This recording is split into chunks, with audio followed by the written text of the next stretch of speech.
Islamabad high court ने ममनू funding case में इमरान खान की जमानत मनसूखी की दरख्वास्त खारिज होने का तफसीली फैसला जारी कर दिया, जिसमें अदालत ने केस के शवाहिद पर सवालात उठा दिए।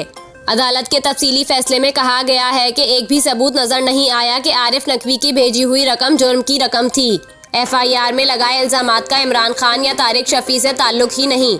इमरान खान ने तो किसी एक भी बैंक दस्तावेज पर दस्तखत नहीं किए। फैसले में मजीद कहा गया है कि बैंक हुकाम से मुताल्लिक इख्तियार स्टेट बैंक का है, जिसने कोई कार्रवाई नहीं की। स्टेट बैंक ने इंक्वायरी की और ना ही PTI को वसूल किसी ट्रांजैक्शन को गैर कानूनी डिक्लेयर किया।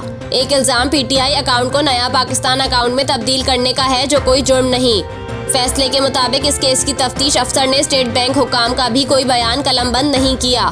FIA मुतमईन नहीं कर सकी कि जमानत खारिज क्यों की जाए, जबकि बैंकिंग कोर्ट ने दुरुस्त कहा कि इस केस में तमाम शवाहिद दस्तावेजी हैं, गिरफ्तारी जरूरी नहीं। FIA की जानिब से इमरान खान की जमानत मनसूखी की दरख्वास्त खारिज की जाती है।